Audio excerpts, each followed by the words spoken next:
Kalorama, a recorded books Highbridge imprint, presents The Politics of Mass Violence in the Middle East, Zones of Violence, by Laura Robson. Read by Lisa S. Ware.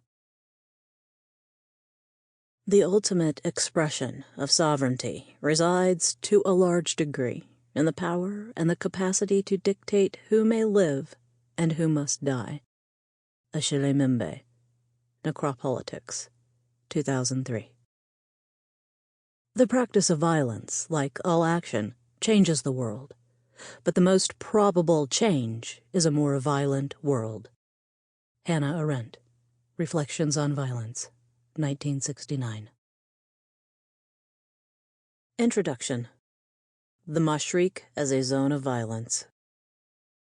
In 1940, Michel Aflaq, lawyer, writer, and founder of the Ba'ath Resurrection party that would dominate Syrian and Iraqi politics for much of the post-1945 era, considered the nature of violence. "When we are cruel to others," he wrote, "we know that our cruelty is meant to bring them back to their true selves, of which they are ignorant." In other words, for Aflaq, political violence had a purpose: to remake the world, to clarify the true nature of a society, to purify not just movements but individuals. Violence represented a fundamental paradox, something that could hurt and heal at the same time. Similar ideas appeared in the work of other mid-century anti-colonial thinkers. Frantz Fanon, for instance, whose passionate 1963 text, The Wretched of the Earth, depicted violence as a cathartic force, here not for the victim but for the perpetrator, who could, through the practice of violence, be freed from his inferiority complex and from his despair and inaction. Such writers, whatever we make of their advocacy, understood something centrally important about 20th century violence.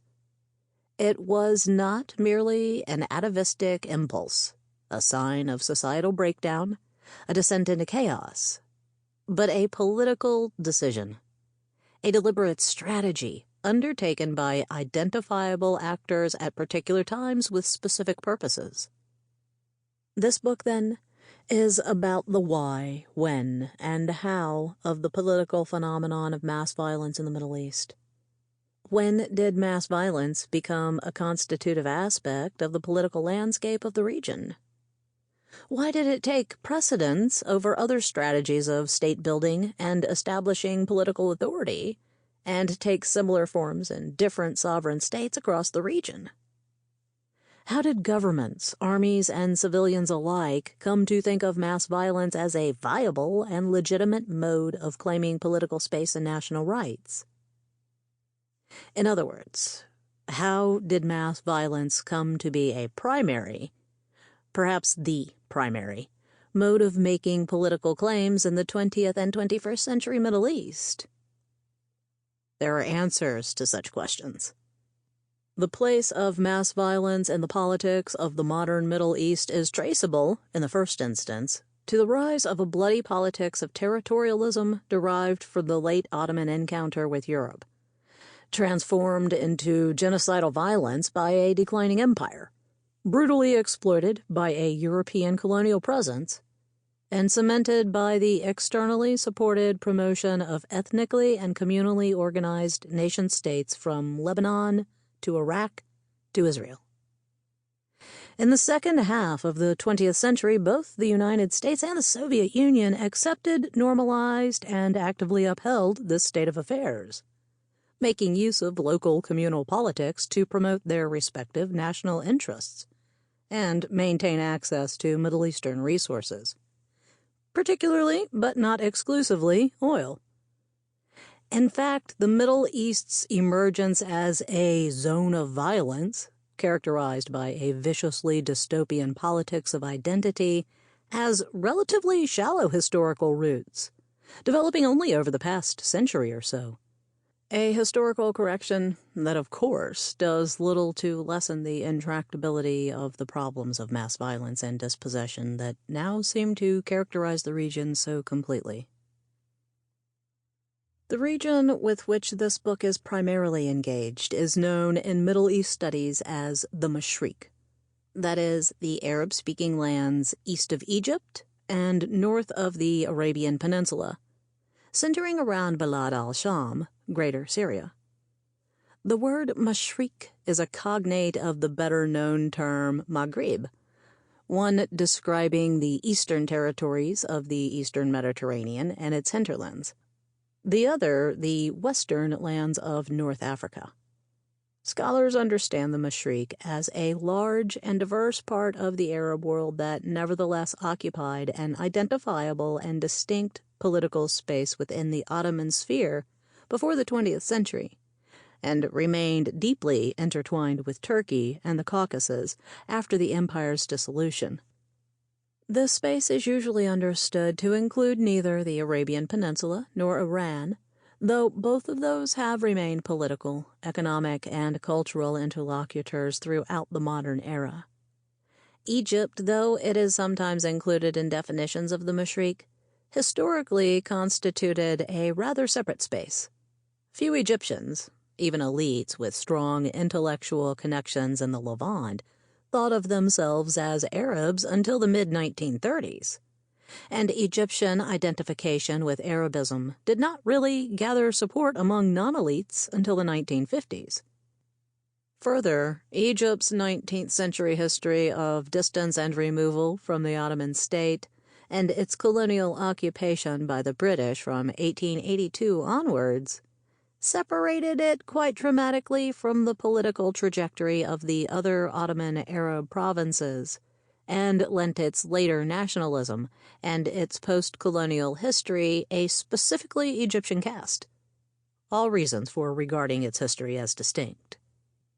As I am using the term here, then, the Mashriq includes the modern nation-states of Syria, Lebanon, Israel, the occupied Palestinian territories, Jordan, and Iraq. Together, they constitute a kind of central piece of the modern Middle East, including most of its major urban centers, embodying its connections to Europe via a shared Mediterranean, and, important for our purposes, enclosing its most central 20th century source of conflict, the contested territory of Palestine. This book examines the history of the modern Mashriq through the lens of mass bloodshed, tracing episodes of large-scale violence against civilians, usually defined ethnically, communally, or politically, through the long 20th century. This is an unusual approach for a number of reasons. First, the study of mass violence as such has so far been largely confined to the relatively new field of genocide studies, which focuses almost obsessively on questions of definition. For genocide studies scholars, the question of which instances of mass violence count as genocide, reckoned either under the legal definitions of the UN Convention on Genocide or with reference to the writings of Raphael Lemkin, the coiner of the term, has become the central issue of the field. Analysis of genocidal violence thus very often attempts first to tease out which events might constitute genocide under current legal definitions, and then seeks to offer typologies or categories of such genocidal violence, often without much regard to local circumstances or much reference to the relevant area studies literature. The exception to this is the extensive writing on the Holocaust, which is almost alone in genocide studies and coming from scholars trained to do empirical work in Central and Eastern Europe, though work on the Armenian genocide has been catching up in recent years. The consequence is a field that, in the words of the editors of this series, manages to be simultaneously too generalistic or schematic in its comparative approach and too exclusive in its frames of reference. Few of the many bloodbaths that occurred in the 20th century Middle East would qualify as genocides under the UN's legal definition, though, as we will discuss, there are exceptions. Nevertheless, there is real value in thinking about the mass violence that has unfolded there as a collective phenomenon, one that crosses national borders and has come to characterize the political landscape of the region as a whole. And here we run into another difficulty, this time from the perspective of area studies and modern Middle Eastern history. Although there is a large scholarly literature on the 20th century Middle East, and especially on Israel/Palestine, there are strikingly few works that seek to understand the region, including Israel, as a whole entity, and to identify unifying themes of its modern historical trajectory. Indeed, the literature on the 20th century Middle East has tended rigorously to separate Israel/Palestine from the rest of the region to the extent that it exists as something of a distinct subfield, one which, it need hardly be said, has an unusually presentist bent and remains quite methodologically conservative. Even more antithetical to integrationist historical analysis has been the attempt to separate out Palestine and Israel studies, an approach, enjoying considerable prominence at the moment, that makes impossible any real assessment of their inextricably intertwined modern histories. Furthermore, histories of the Arab world, following on a tendency of post-colonial historiography globally, have bent toward national atomization, treating Syria, Iraq, Palestine, and in some cases even Lebanon and Jordan as basically separate histories even while recognizing their recent genesis as nation-states. Perhaps it is fair to say that the entirely understandable urge to defend national visions of post-colonial viability, especially for Palestine, which of course has yet to achieve that status politically, has to some extent prevented scholars from recognizing and exploring transnational and transregional themes in the Middle East's modern history.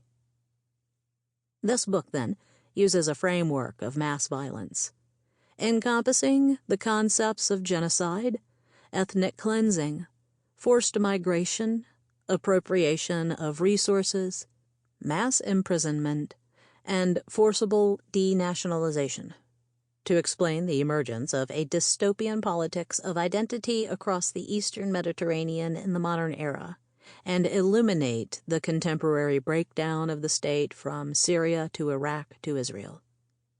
It tracks instances of brutality against civilians from the late 19th century to the beginning of the 21st, as successive episodes in an unfolding, longer and broader history of inscribing violence at the heart of state power across the modern Mashriq.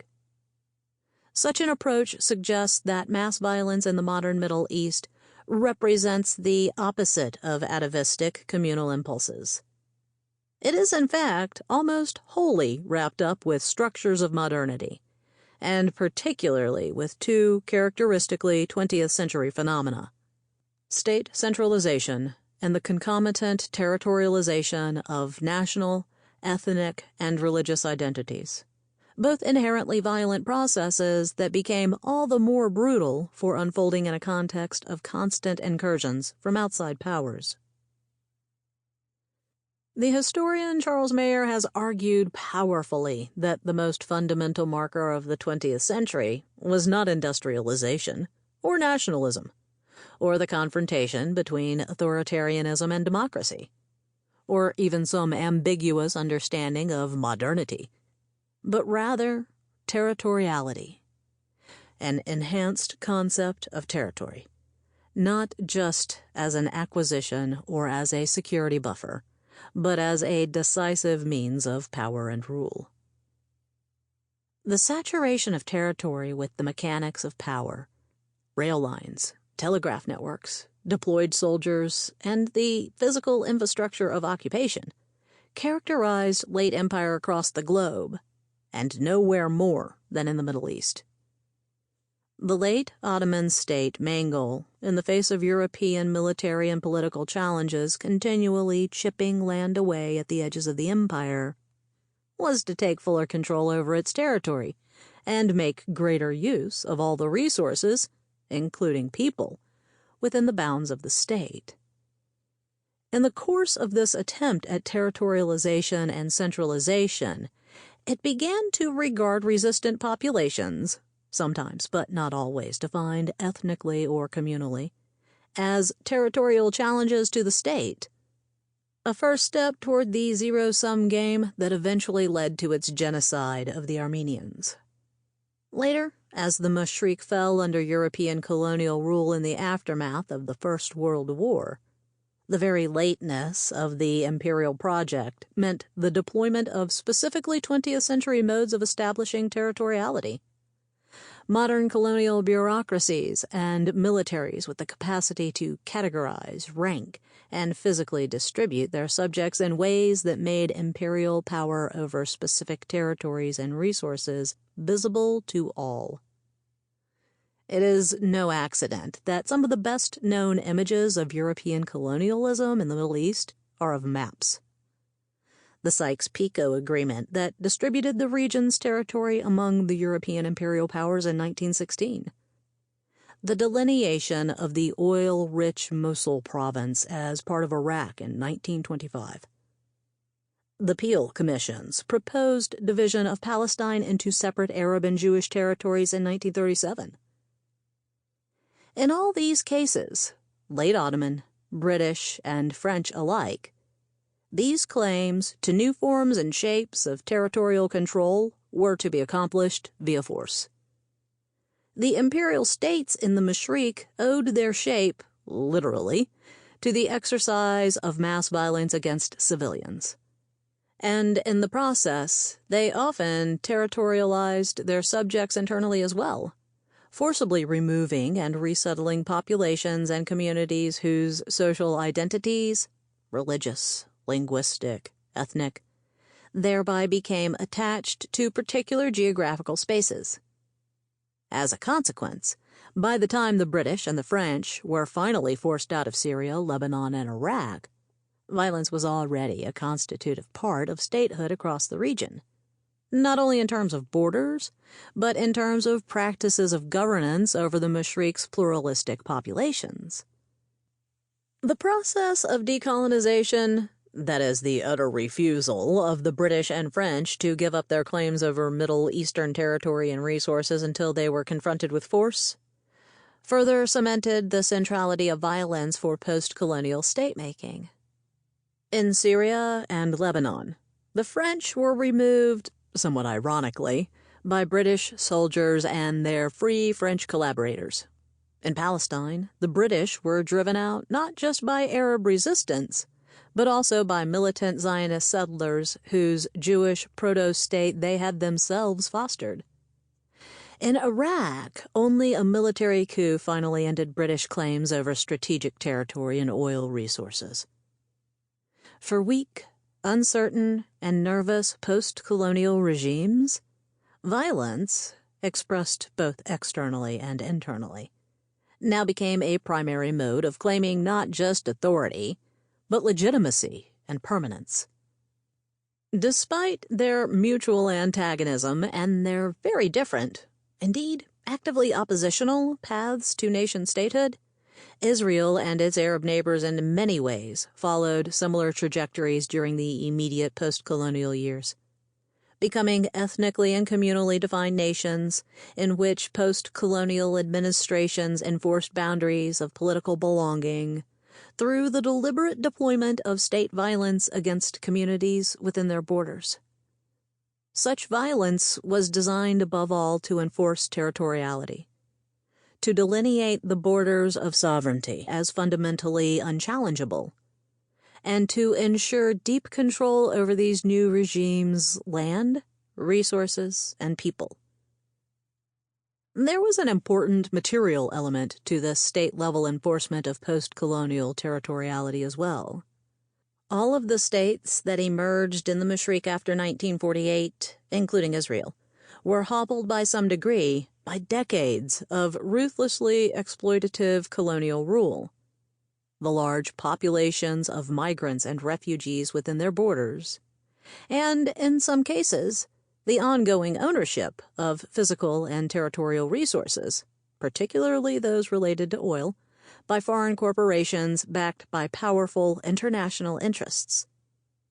Consequently, though different types of post-colonial governments emerged across the region, from revolutionary regimes in Iraq and Syria to conservative monarchy in Jordan, to communally delimited semi-democracies in Israel and Lebanon, they all found themselves looking to external sources for money and arms, not so much to resist external incursions as to maintain themselves domestically. It was a development the Cold War-era superpowers were happy to support, and over the subsequent 2 decades their interventions produced a region of theoretically sovereign states, whose resources, markets, and territories could often be turned to the interests of the United States, the Soviet Union, Britain, and France without the political complications and substantial expense of actual imperial rule. In practical terms, this meant legitimizing and supporting regimes that articulated government control through violence directed at potentially threatening sectors of their own populations. Communities that, on the colonial model, were often understood communally. Following the 1967 war, the oil-consuming powers doubled down on a policy of active encouragement of sectarian violence and authoritarian oppression, not only via words of support and reassurance, and turning a blind eye at crucial moments, but through the generous and ongoing provision of tanks, missiles, guns, poison gas, helicopters, airplanes, and bombs to a set of ethno-nationally defined, and often increasingly authoritarian, governments attempting to establish their political legitimacy. The weapons that proliferated in every state of the Mashriq during these decades did make appearances in interstate warfare, but just as frequently they were used against elements of states' own populations to consolidate and establish territoriality, thus inscribing force over and over again as the only viable, legitimate, and permanent mode of political authority and territorial control. This external provision of weapons, and the political space to use them, produced some of the most shocking spectacles of late 20th century mass violence anywhere, from the Lebanese Civil War to the massacres of Palestinian refugees at Sabra and Shatila, to the Iraqi campaign against the Kurds that became known as the Anfal. Every one of these bloody episodes would be explained away by the superpowers who had acted as collaborators and enablers, as manifestations of a kind of atavistic sectarianism that had haunted the Middle East for decades if not centuries, and about which little or nothing could be done. There is a final point to make here. Throughout the 20th century, external powers repeatedly and consistently made use of the Middle East as a venue for declaring their participation in discursively liberal political formulations whose practice on the ground emerged as illiberal, anti-democratic, and focused on the extraction and exploitation of material resources.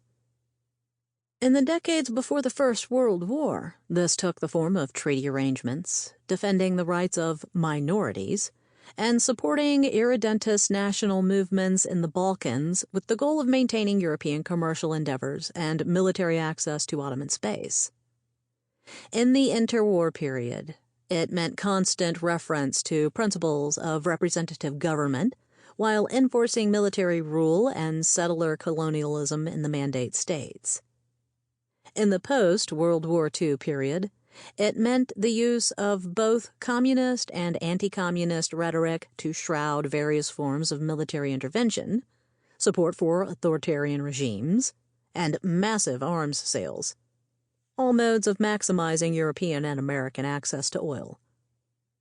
National movements and governments often reproduced this disconnect, as authoritarian regimes from the Committee of Union and Progress to Saddam Hussein made use of discourses of representation, constitutionalism, and law to advance fundamentally exploitative and extractive, and often actively sectarian, political practices. Along with the violent production of territoriality, this long history of simultaneous appropriation of and brutal opposition to liberalizing political agendas from both within and without serves as crucial context for contemporary developments.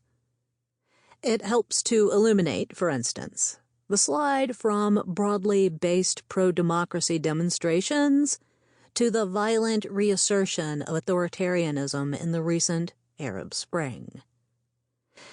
And it is this particular modern history, not some kind of long-standing religious fragmentation, that explains the Mashriq's emergence over the past 150 years as an apparently intractable zone of violence. 1. The late Ottoman practice of violence, 1878 to 1914. The Ottoman state that held sway across much of the Arab world had long represented one of the world's most extensive and powerful empires. But by the middle of the 19th century, it found itself increasingly beleaguered. The empire had been shrinking, albeit slowly and intermittently, for 2 centuries. Now, the Ottoman government faced a sudden and dramatic loss of land to irredentist nationalist movements in the Balkans, as well as major Western European economic encroachment across the eastern Arab provinces, and ongoing territorial challenges from its old imperial rival, Russia.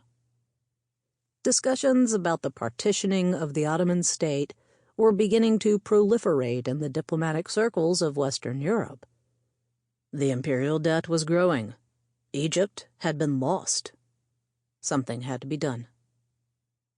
For many Ottoman strategists intent on saving the empire, the answer lay in major political reforms that would bestow the imperial government with strong centralized control over not just its metropole, but also its provinces. An empire-wide shift was soon underway, one that would reimagine Ottoman subjects as national citizens, require new expressions of loyalty to the state, and modernize and strengthen the military, all in the service of endowing the Ottoman state with a greater capacity to face its European challengers and take firmer control of the resources, lands, and peoples within its borders. In the late 19th century, such reforms remade the Ottoman Arab provinces, encompassing more or less the entirety of the Mashriq, as a much more central piece of the Ottoman imperial state, with an emerging multi-confessional urban elite enjoying its newly acquired political influence and economic opportunity. They also contributed substantially to new kinds of resentment, conflict, and communal violence, particularly among less privileged rural populations who experienced this imperial consolidation mainly as a loss of political and economic autonomy. Further west, European encroachment proved rather deadlier. In 1878, the Treaty of Berlin forever changed the nature of ethnic and communal relations in the Ottoman sphere by committing the European powers to the military enforcement of territorially bounded ethnic identities in the Balkans and beyond. The subsequent Balkan Wars, in which European imperial intervention, sometimes inadvertently, helped remake local grievances into proto-nationalist separatist movements, gradually served to create new ethnic nationalisms on the ground, often violently. It was in this context of Balkan struggle that a new Ottoman regime rose to power, the Committee of Union and Progress, CUP. A movement deriving initially from demands for constitutional reform, but whose priorities, as it gradually assumed power, proved to lie above all with the territorial consolidation of the besieged imperial state by any means necessary. All these developments, the European ethnicization of imperial intervention, the takeover of the Ottoman state by a group of military politicians from Salonika, and their forcible territorialization of the... Sample complete. Ready to continue?